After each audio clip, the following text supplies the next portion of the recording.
सो एक अच्छी team build करने के लिए क्या क्राइटेरिया होना चाहिए? क्योंकि मोस्टली आजकल स्टार्टअप्स में क्या होता है, लोग बोलते हैं he is my friend, I can trust him, फिर उनको अपनी कंपनी में ले लेते हैं। देन वो हो जाता है कि उनकी टीम इतना अच्छे से वर्क नहीं कर पाती है। तो टीम सिलेक्शन के क्या? Hey guys, welcome to Naventure Talks. I am Natika Agarwal. And I'm Manya. Today we have Mr. Vikram Sharma as a guest on the podcast. He's a TEDx speaker, a business coach, entrepreneur, a public speaker, and founder of Mystic Brains. Sir, आपके mistake brains का एक बहुत ज़्यादा popular product है business की पाठशाला, तो हम उसके बारे में आपसे कुछ जानना चाहेंगे। बिजनेस की पाठशाला बेसिकली एक प्रोग्राम का नाम है जिसके थ्रू हम बच्चों को, स्कूल गोइंग स्टूडेंट्स को और कॉलेज गोइंग स्टूडेंट्स को एंटरप्रेन्योरशिप की सारी वो बारीकियां समझाते हैं, सिखाते हैं, जिससे वो एक सक्सेसफुल बिजनेसमैन बन सके। जैसा कि हम जानते हैं कि स्टार्टअप्स यूजुअली फेल हो जाते हैं शुरू के 3 सालों में, और most of them they fail in first year of their startup only. So वो सब चीजें ओवरकम की जा सकें, इसके लिए हमने एक प्रोग्राम बनाया जिसका नाम बिजनेस की पाठशाला है, and that works on all the nitty-gritties that to be learned at early age. So we call this as earlypreneurship. In spite of entrepreneurship, we gave this program a word which is earlypreneurship. तो आप अपनी जिंदगी के शुरुआती सालों में अगर छोटी छोटी बारीकियां, बहुत छोटी छोटी चीजें आराम आराम से सीख लें अपने स्कूल के टाइम में, जिससे आप एक अच्छा बिजनेस, सक्सेसफुल बिजनेस खड़ा कर सकें, इसके लिए हमने बिजनेस की पाठशाला को बनाया। सर, आपके इंट्रोडक्शन के साथ स्टार्ट करते हैं। सबसे पहले तो थोड़ा आप अपने बारे में बताइए। See, I was in teaching from past 20 years and I mean, physics is my subject. और बच्चों के साथ, I mean, age of 15, 16, 17. So this was my niche area of, interaction with people around. तो पिछले 19 सालों में मैंने फिजिक्स पढ़ाई और इन्हीं बच्चों के साथ इंटरेक्ट किया, और फाइनली इन्हीं के लिए मैंने एक स्ट्रेस मैनेजमेंट वर्कशॉप डिजाइन की। So this is how the journey of as a trainer or as a mentor or as a coach started, and then with the passage of time we pivoted. So we started delivering a lot of trainings, and we developed a lot of content about trainings, and then finally we came to business की पाठशाला। सबसे पहले तो मुझे ना ये एक चीज आपसे पूछनी थी, आपको टीचर बोलूं या एक एंटरप्रेन्योर बोलूं? मुझे लगता है कि हर एंटरप्रेन्योर अपने आप में एक टीचर है, और अगर आप एक टीचर हैं तो आप किसी भी चीज को बेहतर तरीके से समझ सकते हैं और समझा सकते हैं, and this is the most required characteristic in an entrepreneur. तो आप मुझे एंटरप्रेन्योर से ज्यादा टीचर बोले तो मुझे अच्छा लगेगा। अच्छा, और बिजनेस की पाठशाला की शुरुआत आपने कैसे करी बेसिकली? मेरे फादर और मदर दोनों जॉब में थे, और father was a doctor, mother was a psychology professor, and I always wanted to become a businessman. So they were amazing parents, लेकिन अनफॉर्चुनेटली उनके पास बिजनेस एक्यूमेंट नहीं था। तो वो जो मैं सीखना चाहता था कि मैं एक बिजनेसमैन कैसे बनूं या कैसे शुरुआत करूं बिजनेस की, वो मुझे कभी सीखने को नहीं मिला घर से। एंड मुझे लगता है ऐसे बहुत सारे बच्चे हैं जिनके मन में मेरे जैसे सपने रहे होंगे, और वो भी बनना चाहते थे बिजनेसमैन या अपना स्टार्टअप खोलना चाहते थे, लेकिन उन्हें शुरुआत में ऐसी कोई सीख नहीं मिली। And with the passage of time, जब मैंने स्कूल, क्योंकि मैं एजुकेशन से जुड़ा रहा सालों तक, तो जब मैंने स्कूल एजुकेशन को अच्छे से एनालाइज किया था ना, रियलाइज कि हम बच्चे को chemistry, physics, maths, geography, civics, lot of subjects we teach them, but we barely teach them entrepreneurship in a formal way. So education system से झगड़ा करने से बेहतर था कि मैं एक अपना पैरेलल एजुकेशन सिस्टम डेवलप करूं, एक ऐसा कोर्स तैयार करूं जिसके थ्रू हम हर बच्चे को एंटरप्रेन्योरशिप की सारी निटिग्रिटीज, जो भी छोटी छोटी बातें हैं, वो सब सिखा सके। And that's why this is how we started with business की पाठशाला। तो आपने जैसे बताया आपकी पूरी फैमिली बैकग्राउंड जैसे जॉब सेक्टर से रहा है, तो आपको उस टाइम जो प्रॉब्लम्स फेस हुई होगी, क्योंकि पेरेंट्स का एक जनरली वो रहता है, अगर वो खुद जॉब सेक्टर से होते हैं तो वो अपने बच्चों को भी यही बोलते हैं कि पर्टिकुलरली एक डिग्री ले लो और फिर उसके बाद आप ये जॉब कर लो, ये जॉब कर लो। तो आपके अंदर जो एक जॉब को छोड़कर बिजनेस की तरफ आना, वो जर्नी आपने कैसे फेस करी? उसमें जो चैलेंजेस आए वो आपने कैसे फेस करे? जैसा मैंने आपसे शेयर किया कि मेरे फादर एक डॉक्टर थे, और यूजुअली ऐसा माना जाता है कि डॉक्टर का बेटा डॉक्टर ही बनेगा, राइट? तो मेरे साथ ऐसा टचवुड मेरे साथ ये सिनेरियो नहीं था। My father was very like open to everything, whatever you want to do and you like to do it. तो उन्होंने मुझे बहुत, जब मैं छोटा था तो बचपन में मुझे एक बार कहा कि अगर तुम झाड़ू भी लगाओ तो इतना कमाल का झाड़ू लगाओ कि उस फ्लोर से गुजरने वाला हर शख्स कहे कि क्या चमचमाता हुआ फ्लोर है, किसने सफाई की है. So he always, pushed me towards doing something best. Whatever you want to do. Doctor बनना है, नहीं बनना है, वो तुम्हारी चॉइस है. लेकिन जो करो वो बेहतरीन करो. तो इसलिए समय के साथ जो भी मैंने सीखा, मैंने हमेशा उसमें अपना बेस्ट देने की कोशिश की और प्रयास किया कि मैं ऐसा कुछ करूं कि लोग कहें मजा आ गया. तो सर जैसे आपने कहा कि आपने बिजनेस को लेके कोई फॉर्मल ट्रेनिंग नहीं ली है, तो बीइंग फ्रॉम फिजिक्स जी. बैकग्राउंड वो बिजनेस के अंदर जो ट्रांजिशन आया उसमें आपने क्या क्या डिफिकल्टीज फेस की?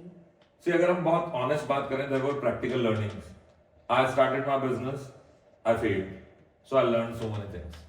तो वो जो फॉर्मल किसी बी स्कूल से ट्रेनिंग ना मिलने का जो मेरे पास वी कैन से एक कमी थी, वो मैंने प्रैक्टिकल रियल लाइफ लर्निंग से सीखी. तो मार्केटिंग से लेके ब्रांडिंग तक, प्रोडक्ट रिसर्च से लेके क्लाइंट एक्विजिशन तक, ये तमाम चीजें मैंने बिजनेस करने के दौरान सीखी. And I started my first business, I failed. I started my second business, I failed. But with the passage of time, जैसे जैसे चीजें मुझे लगा कि ऐसे नहीं करने पे चीजें हो जाती हैं या ऐसे करने पे चीजें खराब हो जाती हैं, तो उन्हीं चीजों को फिर मैंने एक प्रॉपर फ्रेमवर्क में चैनलाइज किया, ताकि जो गलतियां मुझसे हुई वो गलतियां मैं एटलीस्ट आपको बता सकूं कि ये गलती मत करिएगा, इसके आउटपुट्स ये होते हैं. And that's how we design all the frameworks in business की पाठशाला. तो आपने बताया कि आप इतनी बार लाइक आपने फर्स्ट स्टार्टअप करा, सेकंड स्टार्टअप करा, तो आप फेल हुए. जी जी जी. तो उस फेल होने के बाद भी आपकी एक मोटिवेशन वो क्या रही कि आपको फिर भी लगा कि नहीं मेरे को बिजनेस के साथ ही कंटिन्यू करना चाहिए और मेरे को खुद का कुछ करना है?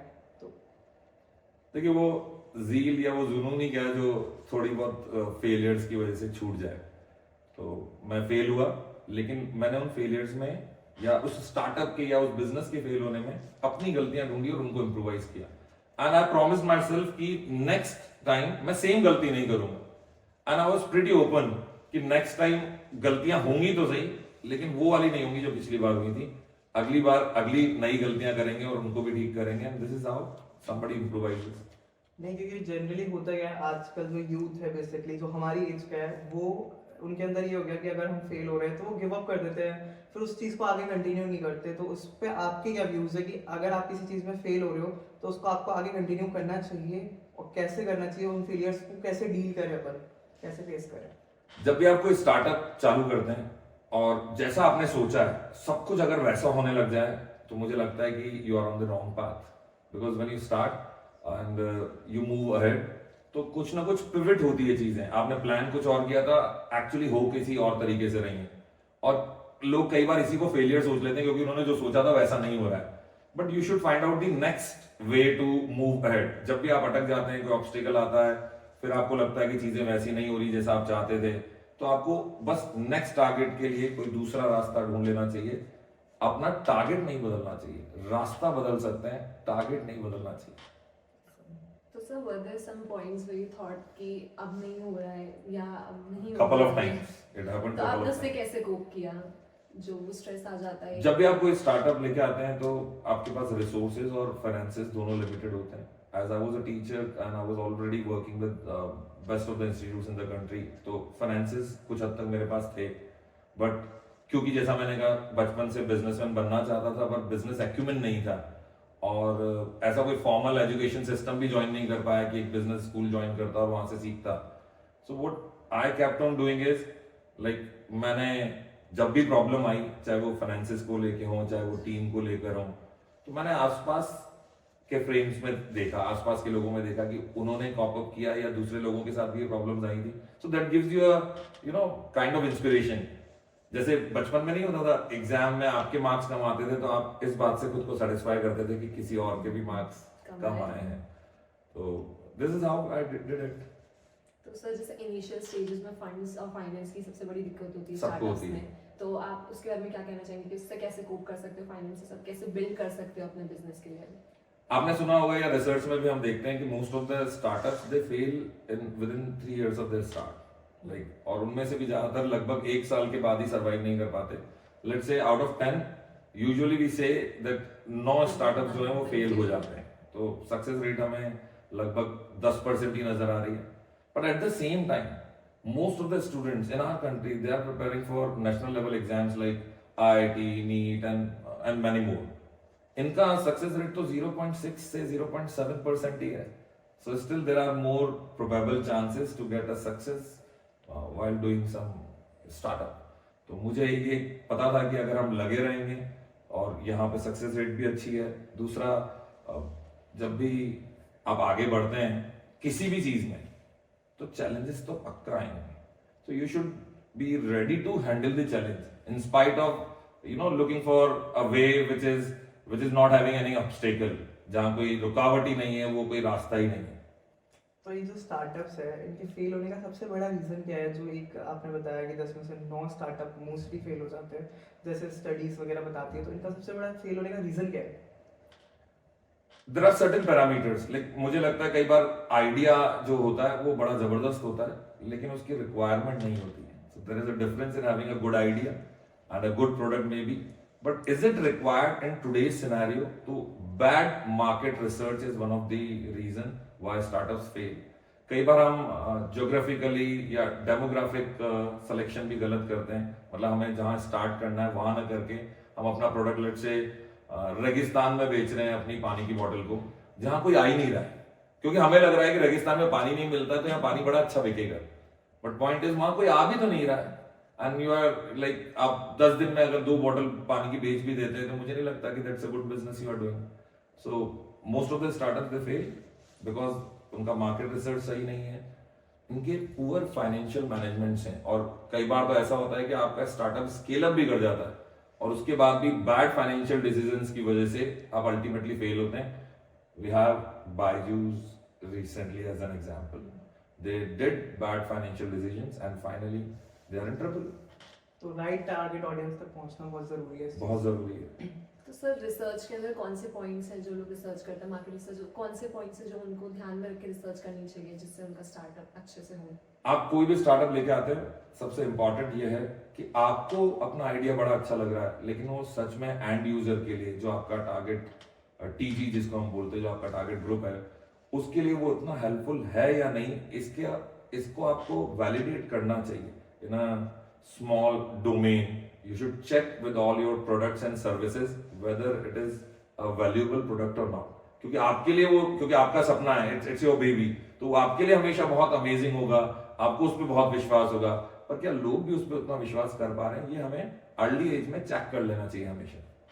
और फाइनेंस की क्या इंपॉर्टेंस समझते हो आप आज के वर्ल्ड में? कि लाइक एक आपने बोला फाइनेंशियल नॉलेज आज के टाइम पे हर इंसान के लिए Very बहुत much जरूरी है. required, very much सो required. आप जैसे कि आप साइंस बैकग्राउंड से हैं, सो आपने वो फाइनेंस वाली चीज़ को अपने अंदर इनबिल्ड कैसे करा? वो फाइनेंशियल मैनेजमेंट, आपकी फैमिली सपोर्ट भी, लाइक फैमिली भी जो थी उनका बैकग्राउंड भी जॉब सेक्टर में ही था, तो आपने वो फाइनेंशियल वाली चीज़ अपने अंदर इनबिल्ड कैसे करी? गलतियां हुई शुरुआत में, फाइनेंशियल मिसमैनेजमेंट्स हुए. पता नहीं था कि यहाँ पे पैसा लगा देना चाहिए, नहीं लगा देना चाहिए, या फिक्सचर्स में आप से, let's say we are developing office for your startup, तो आपके पास लिमिटेड फंड्स हैं क्योंकि आप नए नए चालू हैं. तो उस वक्त अगर आप अपने ऑफिस के फिक्सचर्स में बहुत पैसा खर्च कर रहे हैं, ये अपने आप में एक बैड फाइनेंशियल डिसीजन है. तो आपको शो ऑफ करने से ज्यादा अपने प्रोडक्ट पे काम करने पे फोकस करना चाहिए. और ऐसी बहुत सारी छोटी छोटी जगह जहाँ पे हम अननेसेसरी पैसा खर्च कर देते हैं, उससे बेटर है कि आप एक अच्छी टीम पे पैसा खर्च करें. आप अपना प्रोडक्ट डेवलप करना चाहते हैं बिना एक अच्छी टीम के, it's going to be very difficult. तो उस केस में आपको अपने सारे फाइनेंसेस को होल्ड रखना चाहिए, कहाँ खर्च करना है कहाँ नहीं करना है. इसके लिए you should go with a design thinking. आप बार बार उसको लिखिए, सिर्फ हवा में बात मत करिए कि मैं ये कर दूंगा और उसमें इतना पैसा लग जाएगा and I have this much amount of money और बाकी पैसा मैं कहीं से अरेंज कर लूंगा. तो it should be plan, well plan. अगर आप नहीं कर पा रहे हैं, आपको नहीं नॉलेज है, then take support of any professional, you can say CA और मे बी समथिंग एल्स. लेकिन यस, शुरू से फाइनेंसेस पे कंट्रोल होना जरूरी है और ये बहुत बड़ा कारण है स्टार्टअप्स के फेल होने का. सर एक अच्छी टीम बिल्ड करने के लिए क्या क्राइटेरिया होना चाहिए? क्योंकि मोस्टली आजकल स्टार्टअप्स में क्या होता है, लोग बोलते हैं he is my friend, I can trust him, फिर उनको अपनी कंपनी में ले लेते हैं. देन वो हो जाता है कि उनकी टीम इतना अच्छे से वर्क नहीं कर पाती है. तो टीम सिलेक्शन के क्या क्राइटेरियाज होने चाहिए एंटरप्रेन्योर्स के लिए? देखो, स्टार्टअप के केस में ना थोड़ा डाइसी सिचुएशन है, क्योंकि इनके पास लिमिटेड फंड्स हैं, तो ये बहुत प्रोफेशनल टीम हायर नहीं कर पाते हैं और कोशिश करते हैं कि मेरा टीम में पैसा कम लगे, इसलिए मैं अपने किसी दोस्त को इन्वॉल्व कर लूँ या अपने किसी जानकार को इन्वॉल्व कर लूँ. मुझे लगता है कि भले ही आप अपनी बड़ी टीम या कंप्लीट टीम रुक कर बनाए, लेकिन एक एक कड़ी टीम में ऐसी जोड़े जो आपको मजबूत बनाए, जो आपके टारगेट की तरफ आपको लेके चलने में सपोर्ट भी करे और आपके साथ लंबा सरवाइव करे। क्योंकि सबसे ज्यादा स्टार्टअप के साथ इशू यही है कि जब वो टीम बनाते हैं, with in passage of time they moved ahead और फिर वो टीम गायब हो जाती है। टीम में से 2 लोग भी गायब हो जाएंगे। स्टार्टअप के पास एक छोटी टीम थी, 2 लोगों के गायब होने से बाकी के 4 लोगों का काम रुक जाता है। तो आपको टीम जब भी बनानी है, ऐसी टीम बनानी है जिसमें आप अपनी वैल्यूज भी ऐड कर सके और उनके पास खुद की भी वैल्यूज हो। वो आपको हमेशा टीम सेलेक्ट करते वक्त देखना है। भले आपकी टीम तुरंत आपको चाहिए, आप 4 महीने बाद उस टीम को खड़ा करिए, लेकिन एक एक करके मजबूत टीम मेंबर जोड़ना चाहिए। और टीम को अपनी मैनेज कैसे करें, उनको कैसे गाइड करें। लाइक एक लीडर का बहुत बड़ा रोल होता है टीम को मोटिवेट करने में और सब बाकी सारी चीज़ों में। तो एक टीम को कैसे गाइड करें उनको, लाइक उनके अंदर ये एक थॉट नहीं आना चाहिए कि सामने वाला जो बंदा अपन को लीड कर रहा है, तो एक वो रहना। नो प्रॉब्लम, मैं समझ गया आप क्या कहना चाह रहे हैं कि कई बार टीम लीडर के पास ना 2 विचित्र सिचुएशन हो जाती हैं, जहां वो कहीं हद तक अपनी टीम के साथ फ्रेंडली भी होना चाहता है और कहीं वो ये भी चाहता है कि कहीं फ्रेंडली होने की वजह से मैं इन पे कंट्रोल ना छोड़ दूं। सो मुझे ऐसा लगता है, मेरे एक्सपीरियंस से, you should be open to your team. What are the targets, why they are here, why we are together, that should be crystal clear in everyone's mind. पूरा टीम में आपके चाहे 2 लोग हैं, चाहे 20 लोग हैं, चाहे आप छोटा सा स्टार्टअप में 5 या 6 लोगों की टीम है, पर हर टीम मेंबर के दिमाग में क्रिस्टल क्लियर होना चाहिए कि वो यहाँ क्यों है। एंड स्टार्टअप्स में थोड़ा फ्लेक्सिबिलिटी मिलती है काम करने की, क्योंकि बहुत सिंक्रोनाइज टीम नहीं होती है। तो इसका बेनिफिट उनको मिलना चाहिए, टीम मेंबर्स को भी मिलना चाहिए। If they want to work from home at any fine day and if it is possible for you, तो आपको वो लिबर्टी उनको देनी चाहिए। बट साथ ही साथ उनको ये बताना बहुत जरूरी है कि जो लिबर्टी उनको दी गई है उसकी वजह से काम कभी सरवाइव ना करे। तो आप अपनी टीम को ऐसे मैनेज करें कि उनको ये क्लियर हो कि काम सरवाइव नहीं करना चाहिए। तो कई बार जो फाउंडर्स होते हैं उनके अंदर बहुत इस बॉसी एटीट्यूड आ जाता है, वो अपनी टीम को बहुत कंट्रोल सिचुएशंस में रखता है, उसकी वजह से फिर टीम छोड़ भी देते हैं कई बार कई लोग। तो उस चीज को कैसे मैनेज करें कि कितना फ्रेंडली रहना चाहिए और कितना ज्यादा। See, as a startup promoter, I'll suggest कि अगर आप अपनी छोटी सी टीम को लीड कर रहे हैं, you are the boss, you are the leader, तो लोग वैसा ही करते हैं जैसा आप करते हैं। तो अगर आप उनके साथ सही तरीके से बिहेव नहीं करेंगे तो वो अपनी जूनियर्स के साथ सही तरीके से बिहेव नहीं करेंगे, अपने सबऑर्डिनेट्स के साथ सही तरह से बिहेव नहीं करेंगे। अगर आप उनको अननेसेसरी डांटते हैं तो वो भी आपस में एक दूसरे के साथ अननेसेसरी खिंचे हुए रहेंगे। सो what I do with my team is very simple. What I want from them, I tell them straightforward. What kind of problem they are facing, I ask them straightforward. उस प्रॉब्लम का solution हमारे पास है या नहीं, इस पे हम साथ मिलके काम करते हैं। और अगर सॉल्यूशन नहीं है, उस वक्त उस प्रेजेंट सिनेरियो में सॉल्यूशन नहीं मिल रहा है, तो ये सिचुएशन को भी हम साथ में डिस्कस करके रिजॉल्व कर लेते हैं कि भाई अभी नहीं सॉल्व हो सकता, आपको अभी इसी पर्दे से काम चलाना पड़ेगा। You don't have something you know at this place. और clarity of thoughts, clarity of targets, clarity of process, this is very much required to keep a team intact. और मुझे लगता है कि हमारे पास से पिछले 3 साल में कोई भी मेंबर छोड़ के नहीं गया, हमेशा जुड़ता ही चला गया। उसका कारण ये रहा कि हमने हर चीज क्रिस्टल क्लियर की। गलतियां हमसे भी हुई, लेकिन समय के साथ हमने हर चीज टीम मेंबर के साथ क्रिस्टल क्लियर रखा। और एक और प्रॉब्लम जो हर इंसान फेस करता है, जब आप कुछ अच्छा स्टार्ट करने जाते हो, कुछ नया स्टार्ट करने जाते हो, तो हर इंसान जो आपके आसपास होता है वो आपको एक तरीके से, जिसको अपन कहेंगे तो ताना एक आपको मारता है, एक टॉन्ट आपको देता है कि आप है ना कुछ चीज़ सेक्रीफाइस करके, आपने कुछ सेक्रीफाइसिंग कॉस्ट हर चीज़ की होती है, तो आप उसको सेक्रीफाइस करके कुछ अच्छा करने जा रहे हो, तो उस टाइम पे आप आउटर वर्ल्ड को कैसे फेस कर सकते हैं? हर इंसान, क्योंकि एक ताना मोटिवेट करने वाले बहुत कम होते हैं, डीमोटिवेट करने वाले बहुत ज्यादा होते हैं। देखिए मेरे केस में मैंने इसे कैसे हैंडल किया, मुझे अच्छी तरह याद है कि जब मैंने स्टार्ट किया as a physics teacher, I was working, I was in job, having a good package, but मैं जब अपना खुद का बिजनेस स्टार्ट करने लगा तो मेरे आसपास भी ऐसे बहुत सारे लोग थे जिनके दिमाग में ये था कि you are doing a wrong thing. आप एक फिक्स्ड सैलरी छोड़ के एक ऐसे काम की तरफ जा रहे हैं जहाँ पे अभी कोई सर्टेनिटी नहीं है, चलेगा भी नहीं चलेगा। लेकिन मेरा एक रूल है, मैं सुनता सबकी हूँ और उतनी जितनी जल्दी करता मन की हूँ, लेकिन जितनी जल्दी मैं उनकी बातें भूल सकता हूँ, मैं उतनी जल्दी भूल जाता हूँ। तो I keep on listening my self, listen your self first. दूसरों की सुनिए, हो सकता है उसमें कोई सजेशन, सही सजेशन हो, लेकिन सबसे पहले आप अपने मन की सुनिए। वैसे भी दूसरे की बहुत अच्छी सलाह पे चल के भी जब तक आपका मन नहीं है, आप कुछ अच्छा नहीं कर पाएंगे। तो इससे बेटर है कि आप अपनी सलाह पे, जिससे फेलियर्स भी मिले, आप अपनी सलाह पे चलिए, at least you'll have some experience. Criticisms को पॉजिटिव वे में लेना, उसके लिए क्या कर सकते हैं? मुझे ऐसा कोई शख्स नहीं लगता जो सक्सेसफुल है और उसको लोगों ने क्रिटिसाइज नहीं किया, whether it was Gandhi ji और whether it's our PM Modi. तो वहां से यू गो एनीवेयर, लोगों को क्रिटिसिज्म झेलना पड़ता है और आप कितने अपने काम पे फोकस्ड हैं, वही आपको आगे लेके जाता है। तो क्रिटिसिज्म को पॉजिटिवली कैसे लेना है, it's part and parcel of life. अगर मुझे किसी ने क्रिटिसाइज ही नहीं किया, इसका मतलब मैं कुछ कर ही नहीं रहा हूं जिसकी वजह से मुझे क्रिटिसाइज किया जाए। तो I am not doing something noticeable, लोगों की नजर में ही नहीं है, तो ठीक है, क्रिटिसिज्म तो मिलना चाहिए, मुझे लगता है। और उस क्रिटिसिज्म का ही अपना एक बहुत बड़ा रोल होता है आपके उस करने में। True, very true. और आजकल लोगों को लगने लग गया कि इंडिया में तो अपॉर्चुनिटीज ही नहीं बची, मोस्टली लोग बाहर शिफ्ट हो रहे हैं, फॉरेन में शिफ्ट हो रहे हैं, even for their education, for their jobs etcetera etcetera. तो ये बेसिकली क्यों हो रहा है अभी? देखिए, ब्रेन ड्रेन तो बहुत पुराना एक इशू है। बहुत सारे लोग यहाँ से चले जाते हैं पढ़ने के लिए या जॉब करने के लिए, बट मुझे ऐसा लगता है कि अगले 10 साल, this is my message to people like you and all the youth, कि अगले 10 साल स्टार्टअप इकोसिस्टम के तौर पे अगर देखे जाए तो भारत में, हमारे देश में, they are going to be amazing, they are going to be lot of opportunities and lot of support, I believe, from the government and from the ecosystem itself. तो जो लोग जा रहे हैं उनको भी मैसेज है कि अब आने वाला समय हमारा है। तो सर, प्री कोविड और पोस्ट कोविड इंडिया की स्टार्टअप लैंडस्केप में आपने क्या क्या डिफरेंसेस नोटिस किए कि हमारा स्टार्टअप लैंडस्केप कैसे इवॉल्व हुआ है आफ्टर कोविड?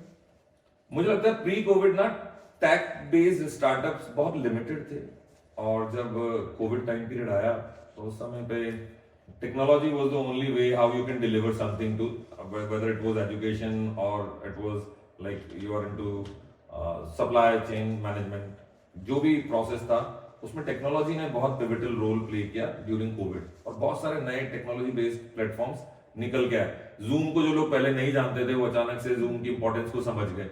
जो टीचर्स ऑनलाइन कभी जिन्होंने नहीं पढ़ाया था, बच्चों ने तो पढ़ा ही नहीं था, लेकिन टीचर्स ने भी नहीं पढ़ाया था, but now they are pro in this. तो ऐसी बहुत सारी चीजें हैं जो कोविड के टाइम डेवलप हुई, और वो अब हमारे साथ हमेशा रहेंगी, because they added a silver coin to existing working system. तो आज का जो पोस्ट कोविड सिनेरियो है, इसमें अब लोगों को पता है कि हमें, अच्छा, now they have one more thing in their mind, this situation में अकर एनी टाइम।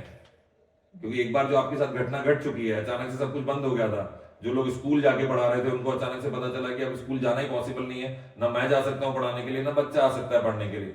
तो ऐसी सिचुएशन में उन्हें टेक्नोलॉजी को अपनाना पड़ा।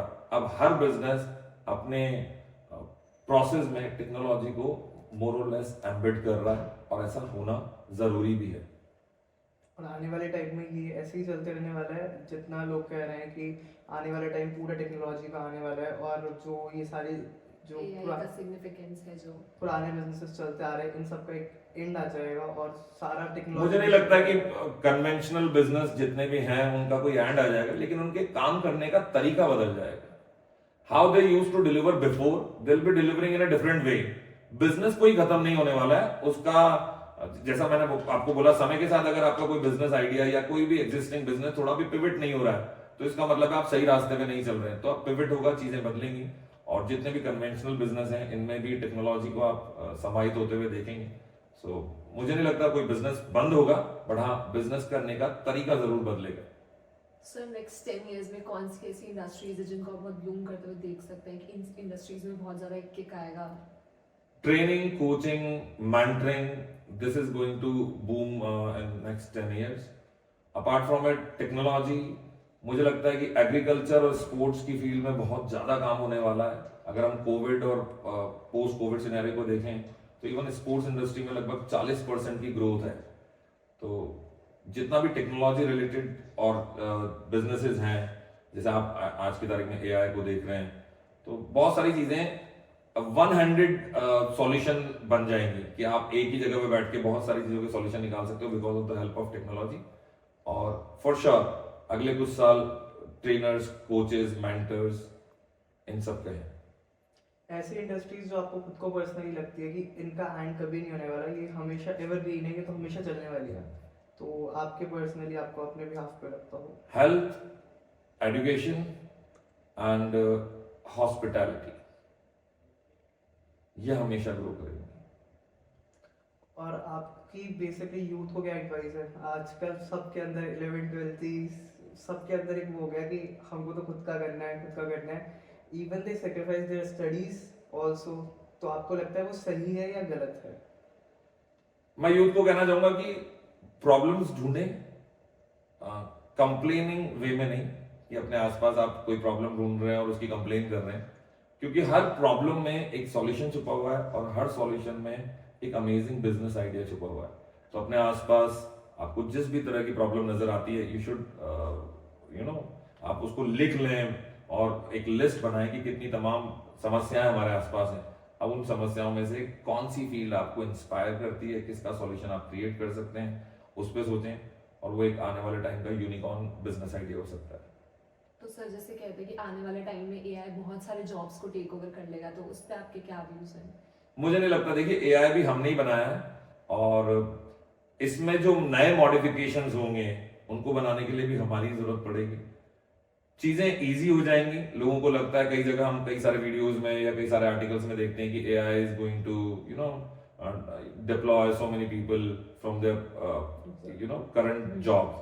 तो मुझे ऐसा नहीं लगता। हर इंडिविजुअल को अब एआई को सीखने की जरूरत पड़ सकती है, जिसकी मदद से वो अपना काम और बेहतर कर सके। वो उसकी जॉब नहीं खाने वाला है, वो उसको और ज्यादा एम्पावर कर सकता है। तो हमको उसे एक टूल की तरह लेना चाहिए rather than as a threat. और आप अपनी चीज़ों को मैनेज कैसे करते हैं? लाइक इतनी सारी चीज़ें, अपनी टीम को, अपने खुद को, और जो भी आपके पास नए नए आइडियाज आपके पास भी डेली आते रहते होंगे, तो आपको लगता है कि नहीं अब इन पे एग्जीक्यूशन करना चाहिए, और सारी चीज़ों को मैनेज कैसे करते हैं?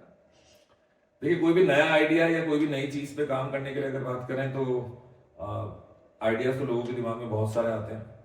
और उस पे किसी ने मुझसे एक बार पूछा कि सर आइडिया, मेरे पास एक बहुत अमेजिंग आइडिया, आप सुन लीजिए और मुझे बताइए कि इसकी क्या वर्थ है, इसका वैल्यू क्या है। सो आइडिया बड़ा अच्छा था, उन्होंने सुनाया भी, और जब उन्होंने मेरे से वापस वही सवाल किया कि इसकी वर्थ या इसकी वैल्यू बताइए, तो माय आंसर वाज कि anything in between 1 rupee to 9 rupee. किसी भी आइडिया की, दुनिया की किसी भी आइडिया की वैल्यू मेरी नजर में 1 रुपए से 9 रुपए के बीच में ही है। नॉट इवन 2 डिजिट, 10 रुपया भी नहीं। आइडिया की कोई वैल्यू नहीं है। It's all about how you execute that idea, how you work on that idea. आप देखिए, आपके दिमाग में कितना भी जबरदस्त आइडिया आता हो, वो आया और आपको ये भी नहीं पता चल रहा है कि उसको एग्जीक्यूट कैसे करना है, तो उस आइडिया की कोई वैल्यू है नहीं, 0 rupees. And there are lot of amazing ideas जिनको आज हम कहते हैं बहुत बड़ा बिजनेस उन्होंने कर लिया। लेकिन आप देखिए, रैपिडो ने क्या किया, बाइक्स लोगों के पास थी, उसने एक ऐप बना दी, वो कोई लेने वाला कोई और है, छोड़ने वाला कोई और है, ट्रैवल करने वाला कोई और है, और बिजनेस कोई चौथा पर्सन कर रहा है। Getting my point? So things were there, things are here. अगर आप सिर्फ 2 काम कर पाए, या तो चीजों को यूजर फ्रेंडली कर दीजिए, यूजर एक्सपीरियंस, यूएक्स जिसको हम आजकल कहते हैं, यूजर एक्सपीरियंस और अमेजिंग और डिलाइटफुल हो जाना चाहिए। पूरा प्रोसेस बहुत इजी हो जाना चाहिए। किसी भी एग्जिस्टिंग बिजनेस में एक नया आइडिया आ सकता है। आप एग्जिस्टिंग बिजनेस के प्रोसेस को और आसान कर दीजिए, या फिर आप उसको पॉकेट फ्रेंडली बना दीजिए। जो काम कल को 1000 रुपए में होता था, अगर आप 100 रुपए में करवा सकते हैं, ऐसा कोई टेक्नोलॉजी, ऐसा कोई प्लेटफॉर्म क्रिएट कर सकते हैं, then you have an amazing new business idea। तो सर जैसे आपके पास आइडिया था फॉर बिजनेस की पाठशाला, तो उस आइडिया से एग्जीक्यूशन तक का सफर बिजनेस की पाठशाला का कैसा रहा?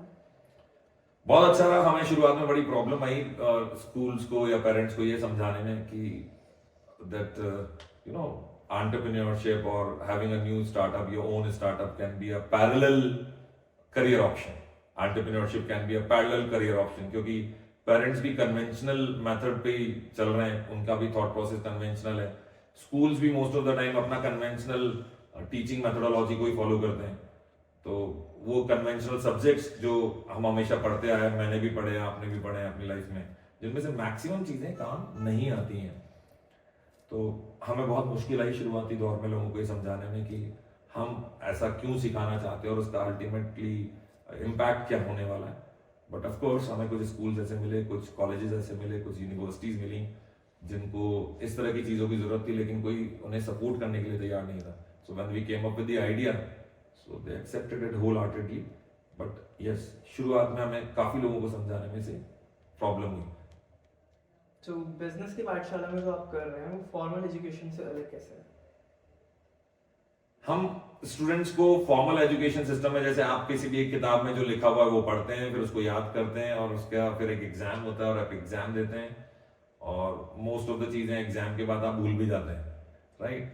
हमने हर चीज को एक्सपीरियंशियल बनाया। तो मोस्ट ऑफ द टाइम जो भी मैं आपको सिखाना चाहता हूं या समझाना चाहता हूं, उसके लिए हमने एक ऐसी एक्टिविटी तैयार की जिसको आप एक्सपीरियंस करें, जिसको आप मेरे मुंह से सुने नहीं एक डेफिनेशन के तौर पे, या मैं आपको एक फॉर्मूला डिराइव करके नहीं दे रहा हूं कि कुछ भी बिजनेस करने के लिए। मैं आपसे एक छोटी सी एक्टिविटी करवा रहा हूं, may be it's about the networking. तो मुझे आज भी अच्छी तरह याद है, हमारे एक वर्कशॉप में हमने, there were like 500 students were sitting and 400-500 बच्चा था और हमारे पास कुछ कलरफुल कार्ड्स थे। तो हमने वो कलरफुल कार्ड सबको डिस्ट्रीब्यूट किए। So there were different colours, 4-5 colour के कार्ड्स थे और सबके पास एक एक कार्ड पहुंच गया and it was some colourful card. And I just asked one question, कितने लोग ऐसे हैं जिनको अपनी पसंद का कलर मिला है? सबने अपना कार्ड दिखा रखा था कि भाई मुझे ये कलर मिला है। सिर्फ वो लोग हाथ ऊपर रखें जिनको अपनी पसंद का कलर मिला है।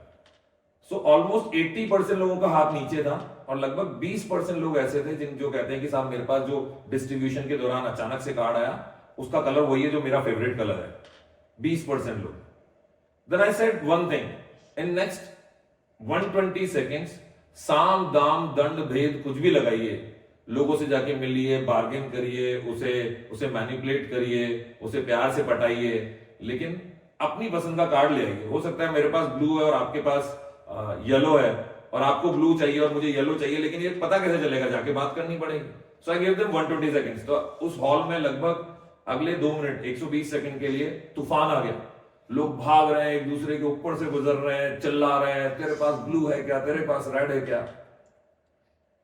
120 सेकंड बाद जब वापस सब सेटल डाउन हुए, I asked the same question again, exactly the same question, कितने लोग ऐसे हैं जिनके पास अपनी पसंद का कार्ड है? And you won't believe more than 90% were there जिन्होंने ऐसे हाथ ऊपर करके बताया कि मेरे पास मेरी पसंद का कार्ड है। मात्र 120 सेकंड में आपने कुछ ऐसा किया, कोई बहुत बड़ा बिजनेस नहीं किया, पर आप अपने पसंद का कलर का एक कार्ड ढूंढ लाए किसी से बात करके। And this is how it works in life. You need to get up, you need to talk to people, interact with them, ask them. मैंने आपसे आगे मदद नहीं मांगी तो भी तो मैं फेल हूं, तो आप मुझे मना करेंगे, मैं तब फेल होना पसंद करूंगा ना। आप मुझे मना कर दीजिए, मदद नहीं करनी है तो, लेकिन एटलीस्ट मुझे आपसे जाके पूछना पड़ेगा कि can you help me with this, I need this thing, आप मुझे इसमें गाइड कर सकते हैं? Can you collaborate with for my venture? आप जो भी करना चाहते हैं आपको लोगों से मिलना पड़ेगा। तो हमारी बिजनेस की पाठशाला में there is an important module which is all about networking. लोगों से नेटवर्किंग कैसे करनी है। हम छोटे बच्चों को सिखाते हैं कि आप कैसे अपनी जरूरत के लोगों से जाके मिलेंगे और बात करेंगे, उन्हें कैसे समझाएंगे कि आपको उनकी जरूरत है और अगर वो मदद करेंगे तो आप एक्सेल कर सकते हैं लाइफ में। तो आई बिलीव बहुत सिंपल है। हमने एक बिजनेस की पाठशाला में तमाम चीजें सिखाने के लिए कोई ना कोई फ्रेमवर्क, कोई ना कोई एक्टिविटी इन्वॉल्व की और उस एक्सपीरियंशियल लर्निंग की वजह से हमें इतनी जल्दी इतनी सफलता मिली। तो जो अपना नेटवर्क होता है, जो अपना बिजनेस नेटवर्क होता है, वो अपने बिजनेस को एक्सपेंड करने में कैसे हेल्प कर सकता है? नॉर्मली हम कोई सेल्फ हेल्प बुक से लेके और किसी भी संत तक की बात सुनेंगे, हमें हमेशा से ये बताया गया है कि हम हमेशा वैसे ही बन जाते हैं जैसे लोगों के बीच में रहते हैं। अच्छी बुक्स अगर आप पढ़ेंगे तो वहां पे भी यही लिखा हुआ है कि आप, एक शख्स जो है वो उन 5 लोगों का एवरेज होता है जिनके इन एंड अराउंड उसकी लाइफ बीत रही है। तो अगर आप अपने बिजनेस में, चाहे मेरे सामने एक ऐसा बिजनेस पर्सन, इंडिविजुअल बैठा है जिसका मेरा फील्ड बिल्कुल डिफरेंट है, बट मुझे हमेशा उससे मिलने से कुछ ना कुछ सीखने को मिलेगा। If he is doing good in his life, in his business, तो आई एम प्रीटी श्योर कि वहां से मैं बहुत कुछ एनर्जी ऐसी एब्जॉर्ब कर पाऊंगा, इम्बाइब कर पाऊंगा जो मुझे मेरे बिजनेस में भी पुश करेगी। networking is very much important. That's the most crucial part to do a business. Are you a public speaker too? तो पब्लिक स्पीकिंग को लेकर आप क्या कहना चाहेंगे? क्योंकि लोगों के अंदर आजकल इतना कॉन्फिडेंस ही नहीं है कि वो दो लोगों के सामने जाकर अपनी बात को बोल पाए, सही तरीके से प्रेजेंट कर पाए। तो उसके लिए आप क्या कहना चाहेंगे? पब्लिक स्पीकिंग कैसे इंपॉर्टेंट है और आपको कैसे बिल्ड करना चाहिए? देखिए, मैं मानता हूं कि आपका ये कहना है कि लोगों में इतना कॉन्फिडेंस नहीं है कि वो दो लोगों के बीच में अपनी बात रख पाए, लेकिन मैं इसका the other side of the coin is हर कोई ऐसा चाहता है कि जब वो बोले तो लोग सुने, लोग अप्रिशिएट करें, उसके जाने के बाद उसके बारे में बात करें, कहें कि क्या कमाल का बोलता है, कितना अच्छी स्पीच दी है या कितने अच्छे से बात करता है। हर किसी को कहीं ना कहीं ये चाहिए अपनी लाइफ में। एंड पब्लिक स्पीकिंग कैसे सीखी जा सकती है, क्यों सीखनी चाहिए? मान लीजिए आपका मन ही नहीं है बहुत सारे लोगों से इंटरेक्ट करने का, तो मैं नहीं कह रहा हूं कि आप स्टेज पे जाके अपना पब्लिक स्पीकिंग स्किल्स को एग्जिबिट करें, लोगों के साथ शेयर करें, लेकिन आप दो लोगों से भी मिलें तो आपके बात करने का तरीका, आपका अंदाज ऐसा होना चाहिए कि आप अपनी एक छाप छोड़ सकें। अब इसमें एक बड़ी मजेदार चीज ये है, मोस्ट ऑफ द टाइम हम किसी भी अच्छे पब्लिक स्पीकर को देखते हैं तो हमें ऐसा लगता है कि ये इनहेरिट है, उसके अंदर ये क्वालिटीज हैं, वो तो बोलता ही बहुत अच्छा है। But let me tell you, तमाम स्किल्स या कोई भी फील्ड में अगर हम बात करें तो जितने भी टॉप नॉच लोग हैं उनमें से मात्र 3% ऐसे हैं जिनको हम कह सकते हैं इनहेरिट कैरेक्टरिस्टिक थी उनके पास, जिसको आम भाषा में हम कहते हैं बॉर्न इंटेलिजेंट है, इसको तो प्रोडिजी है ये। 97% लोगों ने प्रैक्टिस की है चीजें। सो आज की तारीख में जितने बड़े और अच्छे तमाम स्पीकर्स हैं, इंक्लूडिंग मी इटसेल्फ, हम लोग शुरू में बहुत इंट्रोवर्ट थे, लोगों के सामने हमारी बोलती बंद हो जाती थी, but we wanted to do it, so we practised. And I believe कोई भी चीज आप सीखना चाहते हैं, with the practice it can be done. और ओवरनाइट सक्सेस को लेकर आपका क्या कहना है? लोगों के अंदर, लोगों को लगता है कोई भी इंसान सक्सेसफुल हुआ है तो ठीक है, ये तो रातों रात सक्सेसफुल हो गया, तो ऐसा कुछ कॉन्सेप्ट ऐसा कोई कॉन्सेप्ट एग्जिस्ट करता ही नहीं है। ओवरनाइट सक्सेस, मुझे लगता है कि लॉटरी का टिकट भी अगर आप खरीदते हैं तो पहले टिकट में आपकी लॉटरी लग जाए, ये बहुत मुश्किल है। इसके लिए बहुत सारे लोगों ने बहुत बार लॉटरी का टिकट खरीदा और तब जाके किसी किसी की कभी लॉटरी लगी है। सो अगर हम बिजनेस के टर्म्स में या करियर एस्पिरेशंस में अगर इस बात की बात करते हैं तो ओवरनाइट सक्सेस जैसी कोई चीज एग्जिस्ट नहीं करती है। There was lot of paddling, जो आप इसको समझिए ना, कई बार हम इस एग्जाम्पल को कई जगह आपने सुना होगा कि boiling point of water is 100 degree, right? तो क्या 99 डिग्री की कोई वैल्यू नहीं है? मतलब अचानक से 100 डिग्री हो गया और वाटर बॉयल होना स्टार्ट हो गया। It started from like 10 degree, then आपने हीट सप्लाई किया तो 20 डिग्री पे पहुंचा और ऐसे करते करते करते 99 डिग्री आया। अभी भी वाटर बॉयल होता हुआ नहीं दिख रहा है, बट अगला 1 degree is not the only responsible factor जिसने वाटर को बॉयल किया। उस 99 डिग्री की उतनी ही इंपॉर्टेंट है। वो 99 ना होता तो 100 कभी नहीं हो पाता ना। तो अभी ओवरनाइट हमको तब दिखता है जब वो उस लास्ट 100 डिग्री पे हम कहते हैं now water starts boiling, but वो 99 डिग्री के लिए आपने वेट किया और बहुत सारी हीट सप्लाई की गई है, तब 100 डिग्री अचीव होता है। तो सर, जैसे आपने बोला कि है ना, बहुत बार पेरेंट्स को भी लगता है और आसपास वालों को भी लगता है कि एक जॉब की सिक्योरिटी छोड़ के आप बहुत अनसर्टेन पाथ हो, पर एक बार होता है ना कि खुद को भी लगता है कि यार एक फिक्स सैलरी छोड़ के जो बिल्कुल ही अनसर्टेन है उस पाथ पे चलने के लिए, तो उसके लिए आप कैसे मोटिवेट हुए? एक्चुअली बहुत सारे फैक्टर्स के सिवा मैं एक ही फैक्टर पे आपसे बात करना चाहूंगा कि आप सिक्योर्ड लाइफ जीना चाहते हैं अपने पेरेंट्स के लिए या आसपास के लोगों के लिए या खुद के लिए, या आपको डिसाइड करना है। आपको लगता है कि नहीं मुझे सिक्योर्ड लाइफ जीनी है, मैं सुबह टाइम से जाऊंगा, शाम को टाइम से आ जाऊंगा, मुझे फालतू टेंशन नहीं लेनी है, मेरी तो महीने की 1 तारीख को सैलरी ट्रांसफर हो जानी चाहिए, and this gives me happiness, so you are made for job. लेकिन अगर आपके सपने बड़े हैं, आप बियॉन्ड द लिमिट्स जाना चाहते हैं, then this can be achieved with business only. और business means risk, right from financial risk to risk of your time, your energy, your resources, सब कुछ है। But as we already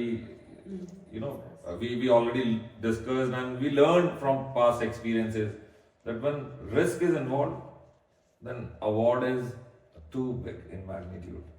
तो आप बड़ा तभी कर सकते हैं जब आप रिस्क लेंगे। आप बहुत सिक्योर चलना चाहते हैं तो आप लाइफ में कुछ बहुत बड़ा करने के बारे में मत सोचिए।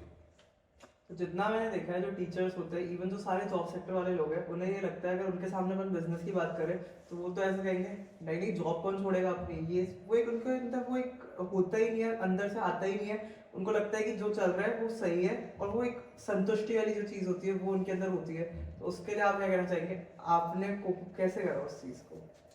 डिफिकल्ट था, इसलिए डिफिकल्ट था क्योंकि जब आप बड़े होते हैं तो आपके पास ना कुछ लायबिलिटीज भी होती हैं, और उन लायबिलिटीज, फाइनेंशियल लायबिलिटीज रादर, तो उन फाइनेंशियल लायबिलिटीज को मीट अप करने के लिए आपको हमेशा एक फिक्स अमाउंट ऑफ मनी की जरूरत है, and that comes with job. Fix amount of money at a particular date is credited in your account, and अगर आपके कुछ बड़े सपने हैं तो आपको वो छोड़ने का लालच छोड़ना ही पड़ेगा। यू नो कि वो आप जो परेशान करता है कि मैं इसको छोड़ूं कि नहीं छोड़ूं, उससे आपको एक साइड होना पड़ेगा। दो नाव में सवार होने से मुझे नहीं लगता कि आप कभी कहीं पहुंच पाएंगे। आपके सिर्फ पैर चौड़े होते चले जाएंगे, आप कहीं नहीं डेस्टिनेशन पे पहुंचने वाले। तो मैंने खुद को पॉपअप करने के लिए माइंड मेकअप कर लिया that I am gonna face problems, और परेशानियां आएंगी, लेकिन वो कहते हैं ना मंजिलें मिल ही जाएंगी भटकते ही सही, गुमराह तो वो लोग हैं जो घर से निकले ही नहीं। तो मैंने कहा निकलना जरूरी है, अदरवाइज बात बनेगी नहीं। So I started doing business and finally ऊपर वाले का शुक्र है कि चीजें होती चली गई। तो फिर पेरेंट्स का क्या रोल रहा आपकी जर्नी में, क्योंकि एक माँ बाप का बहुत बड़ा रोल होता है बच्चे की हर चीज़ में, तो आपके पेरेंट्स का क्या रोल रहा आपकी जर्नी में? मेरे पेरेंट्स, जैसा मैंने पहले शेयर किया था कि मेरे father was like very much chill with this thing कि जो भी करो वो बेस्ट करना, ऐसा कुछ मत करना जिसको करने के बाद तुम्हें भी मजा ना आए और आसपास वाले लोग भी कभी तुम्हें नोटिस ना करें। तो वो मुझे कहते थे कि जैसा मैंने शेयर किया कि चाहे तुम सफाई कर्मचारी बन जाओ लेकिन सफाई भी ऐसी करना कि लोग कहें कि कितनी अच्छी सफाई हुई है। तो पेरेंट्स के तौर पे अगर देखें तो फादर ने मुझे हमेशा इंस्पायर किया इस चीज के लिए, या एक आजादी दी इस चीज के लिए कि जो मैं करना चाहूं मैं खुले तौर पे करूं और अच्छे से करूं। मम्मी की अगर मैं बात करें तो मेरी माँ ने मुझे हर चीज में न सिर्फ सपोर्ट किया, in fact she was one of those जो ये विश्वास जताती रही कि मैं जो करूंगा वो बेहतर ही होने वाला है, and with the passage of time it's going to be much better. यहां मैं एड ऑन करना चाहूंगा मेरे पेरेंट्स के साथ साथ मेरी वाइफ के बारे में। When I was doing job and everything was settled and a fix amount of handsome money was coming every month, तो मैंने एक दिन उनसे चाय के दौरान डिस्कस किया ना, सेड कि मुझे वापस से बिजनेस करने का मन है, although we failed couple of times, and this time I have a perfect plan, और अपनी पुरानी गलतियों को मैं इम्प्रोवाइज करते हुए वापस से इस काम में आना चाहता हूँ। मुझे कहीं ना कहीं मन में डर था कि वो कहेंगे कि नहीं पहले बहुत कुछ हो चुका है, now this is the time we should live this life this way only, सब कुछ अच्छा तो चल रहा है। But out of my expectation मुझे अमेजिंग रिप्लाई, या ये कह सकते हैं आई वाज बिविल्डर्ड, मुझे सरप्राइजिंगली उन्होंने बोला कि I was waiting for the day कि अब नेक्स्ट टाइम ये दिन कब आने वाला है। And she is the one who inspired me a lot to take any financial risk, and she supported me in every possible way. Said मेरे पास whatever amount of money I am having in my savings, या मेरे पास जो भी jewellery है आप सब लगा दीजिए, but start with your business, live your dream. So that kind of support I believe अगर आपको अपने पेरेंट्स से, अपने स्पाउस से, या अपने आसपास अपने लोगों से मिल जाता है, फिर मुझे नहीं लगता कि आपको कोई हरा सकता है। तो सर जैसे आजकल एक इंडस्ट्री में बहुत सारे स्टार्टअप्स हो जाते हैं, तो उस इंडस्ट्री में अपने स्टार्टअप को स्टैंड आउट करने के लिए क्या फैक्टर्स होते हैं जो इम्पोर्टेंट होते हैं? Put any silver coin into your product और योर सर्विसेज। कोई भी एक एडेड सिल्वर कॉइन आपके सर्विसेज में होना चाहिए। देखिए रेडियो हुआ करता था बहुत पहले, फिर with the passage of time जब दूसरे म्यूजिक सिस्टम आने लगे तो एफएम की जो पॉपुलैरिटी थी लॉन्ग बैक वो कम होने लगी। फिर एफएम एक नए रूप में भी आया, लेकिन अचानक से किसी ने कारवा लॉन्च कर दिया, तो वो एफएम का कल्चर भी लेके आ गए, पुराने गाने भी आपको सुनने को मिल रहे हैं, विविध भारती जैसी फीलिंग भी वो आपको दे रहे हैं, आकाशवाणी की फीलिंग भी वो आपको दे रहे हैं, but it's on your choice. तो क्या किया उन्होंने, एक सिंपल एक कॉम्पैक्ट डिवाइस बनाया और सब कुछ प्री रिकॉर्डेड था बट फील एफएम वाला था। तो आप अगर अपने किसी भी प्रोडक्ट में, किसी भी सर्विस में यूएसपी एड ऑन कर देते हैं, और मैं जैसा मैंने आपको बोला किसी भी बिजनेस को सक्सेसफुल बनाने के सिंपल दो तरीके हैं। आपको चीजों को इजी करना पड़ेगा, प्रोसेस को इजी करना पड़ेगा, यूजर एक्सपीरियंस इंक्रीज करना पड़ेगा, और साथ ही साथ अगर आप चीज़ों को पहले के मुकाबले सस्ता कर सकें, पॉकेट फ्रेंडली बना सकें, मासेस तक आप रीच कर सकें, तो मुझे लगता है आप स्टैंड आउट कर जाएंगे तमाम एग्जिस्टिंग बिजनेस से। तो जो बिजनेस की पाठशाला आइडिया है, ऐसा और कोई बिजनेस इस फील्ड में, पर्टिकुलर फील्ड में एग्जिस्ट करता है अभी? Not exactly the way we are doing, क्योंकि अगर आप देखा जाए तो बिजनेस की पाठशाला का एक बहुत नीश और एलीट वर्जन सारे एमबीए स्कूल्स हैं, सारे बिजनेस स्कूल्स हैं, where they are teaching you how to create with your idea and go with your business, marketing कैसे करना है, रिसर्च कैसे करना है। लेकिन हम ये सब चीजें, जैसा मैंने आपको शेयर किया, प्रैक्टिकल फ्रेमवर्क्स के थ्रू, प्रैक्टिकल असाइनमेंट्स के थ्रू पढ़ाते हैं और सिखाते हैं। तो हमारे यहाँ अभी तक मुझे ऐसा कोई बहुत प्रोमिनेंट कॉम्पिटिटर नहीं दिख रहा है, और जब हम अच्छा कर रहे हैं तो लोग कॉपी भी करते हैं, और वी वेलकम। अगर उन्हें हमसे भी कोई सपोर्ट चाहिए तो हम हमारे कॉम्पिटिटर को भी सपोर्ट करने को तैयार है, हमें कोई प्रॉब्लम नहीं। That's a very good thing. और बाकी आपके बचपन का या कॉलेज लाइफ का कोई ऐसा किस्सा जो आप शेयर करना चाहते हो, जो आपके लिए बहुत एक फनी कह सकते हो आप, या फिर कुछ मोटिवेशनल, कुछ भी हो सकता है वो? मुझे याद आता है, मैं एक बार ना किसी से मिलने के लिए आई वाज ट्रैवलिंग, तो वो शहर से बाहर कहीं मुझे जाना था, और जब मैं जा रहा था तो वो रास्ता बड़ा सुनसान था, दोपहर का समय था, गर्मी का समय था, पर वो रास्ता बड़ा सुनसान था और खेतों में से गुजरता था। And all of a sudden मेरी कार पंक्चर हो गई, और मैंने अपना बिजनेस नया नया स्टार्ट ही किया था, and that was kind of a business meeting I was going for. और जब कार पंक्चर हुई तो मैंने जब डिग्गी खोल के देखी तो पता चला जो स्टेपनी था, जो एक्स्ट्रा स्पेयर टायर था, वो भी पंक्चर था। And then I looked around, दूर दूर तक खेतों के सिवा कोई भी नहीं था, कहीं पे भी कोई नजर नहीं आ रहा था। फिर मैंने मोबाइल निकाला तो देखा कि नेटवर्क भी गायब था। So I wanted to inform that person कि मैं शायद लेट हो जाऊंगा, या मैं किसी को बुलाता अपनी टीम में से, हालांकि उस वक्त टू बी वेरी ऑनेस्ट कोई टीम जैसी चीज थी नहीं, आई जस्ट स्टार्टेड। तो मैं 10 मिनट तकरीबन वहां खड़ा रहा, और फिर मुझे दूर खेत में एक अकेला एक आदमी, मुझे कोई हिलता डुलता दिखाई दिया, तो मैंने बहुत चिल्ला चिल्ला के उन्हें आवाज लगाई, and that person came, he came to me and he got to know कि मैं परेशानी में हूं, पर गाड़ी पंक्चर है। तो मेरा जो नेटवर्क था वो वहां अवेलेबल नहीं था, लेकिन उनके पास, क्योंकि शायद वो उस जगह से अच्छे से वाकिफ थे, उनके खेत थे, तो उनके पास जो नेटवर्क था उसके थ्रू उन्होंने फोन करके अपने बेटे को बुलाया। अभी बड़ी मजेदार बात है, बेटा आया, और न सिर्फ वो आया बाइक से, वो एक पंक्चर वाले को भी ले आया, एंड उन्होंने पंक्चर वहां बनाया। मीनवाइल मुझे पानी के लिए पूछा, रीजन पूछा, और कोई हेल्प चाहिए, तो they supported me like anything, and out of no way वो मुझे मिल गए, मुझे सपोर्ट किया, और मैंने उनको, I wanted to greet them, मैंने उनका धन्यवाद भी किया, मैं कुछ पैसे भी देना चाहता था, पंक्चर बनाने के पैसे भी मुझसे नहीं लिए गए। So that was the day of learning, जहां मुझे एहसास हुआ कि अगर पॉसिबल है तो लोगों की मदद कर देनी चाहिए, विदाउट एनी एक्सपेक्टेशन कि मुझे रिटर्न में क्या मिलेगा। और वो ऐसे कुछ इंसिडेंसेस और भी मेरी लाइफ में हुए, उनमें से ये एक इंसिडेंस मुझे बार बार याद आता है, जैसा मैंने आपसे शेयर किया। और उस दिन के बाद मैंने डिसाइड किया कि अगर मौका मिलेगा और कोई मुझे मेरे पास आएगा और मेरी क्षमताओं में होगा, तो जितना पॉसिबल है मैं लोगों की मदद जरूर करूंगा, without expectation that what I am going to get in return. Sir, masses को रीच करने की हमने बात की, तो एक होता है कि एक ऑडियंस को रीच करना इज प्रीटी इजी, पर एक जो टारगेट ऑडियंस होता है उसको कैसे रीच करना चाहिए, like the people would actually be interested? Last year हमने एक वुमेन एंटरप्रेन्योरशिप प्रोग्राम किया, तो कहने में बड़ा फैंसी सा लगता है, बट हम उसके लिए एक टिपिकल गांव में गए। वहां हमने पूरे गांव में घूम घूम के पूछा कि वो हमें कोई ऐसी महिला है जो इंटरेस्टेड है कि वो अपने घर के लिए एक्स्ट्रा अर्निंग करनी चाहती हैं।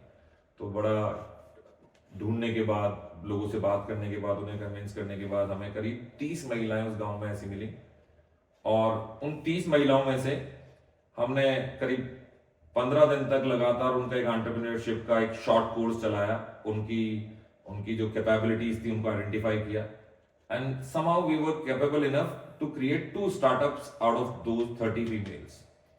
उन 30 फीमेल्स में से 2 स्टार्टअप्स न सिर्फ बने, एक क्लाउड किचन तैयार हुआ, एक ऑर्गेनिक फूड का एक और स्टार्टअप बना, और हमने उनको फंडिंग दिलाने में मदद की। और मुझे लगता है कि यही वो लोग हैं जिनको सही मायने में बिजनेस की पाठशाला की जरूरत है। ऑल्दो हम सारा प्रोग्राम स्टूडेंट्स के सेंटर में रखते हुए डिजाइन किया, क्योंकि सबसे अच्छी लर्निंग एज वही है जब आप स्कूल जाते हैं।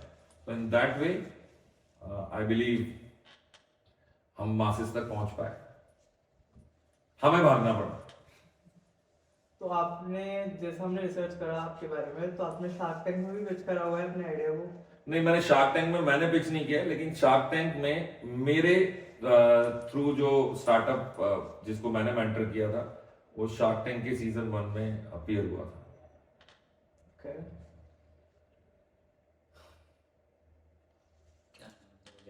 ये वैसे ब्लू पर्सन आता है, ठीक है। नहीं ठीक है, वो मेरा कहीं एक्सीडेंट हो गया एंड जब वो, मुझे बहुत ज्यादा चोट नहीं लगी, लेकिन कार पूरी तरह से ऐसे डैमेज हो गई कि वहां से कार को मूव करना मुश्किल था, और रात का समय था। तो मुझे 2 ऐसे लंबे चौड़े लड़के आते हुए दिखाई दिए। नाउ आई वाज अफ्रेड कि अब कुछ गड़बड़ होने वाली, क्योंकि अपन बिल्कुल सुनसान रास्ते में फिर से। I used to travel a lot, और मुझे लगा कि अब यहाँ गड़बड़ हो जाएगी। सो दे केम टू मी, और हरियाणा और था वो जब मैं क्रॉस कर रहा था, तो दे आस्क्ड मी क्या हो गया। तो मैंने कहा पूछने के तरीके में कुछ गड़बड़ है। एंड आई सेड कि कुछ नहीं, कार खराब हो गई, और यहाँ पे पास में ही जो एक पुलिस ऑफिसर है, मेरे मित्र है, मैंने उनको बोल दिया, तो ही इज कमिंग। तो आई ब्लफ्ड। उन्होंने कोई दिक्कत नहीं है, यहाँ पे आपका मित्र आएगा, उसके पहले एक मैकेनिक भी है। तो वो जाके मैकेनिक ले आए। उन्होंने मैकेनिक को दिखाया, तो मैकेनिक ने मना कर दिया कि भाई कार नहीं अभी चालू हो सकती रात के समय, इसको तो वर्कशॉप जाना पड़ेगा। So meanwhile I called few of my friends. तो किसी ने कहा कि भाई हम 1-1.5 घंटे में, क्योंकि वो दूर थे, 1-1.5 घंटे में आपके पास पहुंच जाएंगे। यू वोंट बिलीव कि उस 1-1.5 घंटे में मेरे पास खाना, पानी, आइसक्रीम, इस सब की व्यवस्था कर दी गई किसी अनजान आदमी के थ्रू। तो मैं तो I strongly believe in this thing कि अगर आपकी नीयत अच्छी है, आपका मन अच्छा है, तो लोग आपकी मदद करते हैं, कहीं से भी मदद मिल जाती है।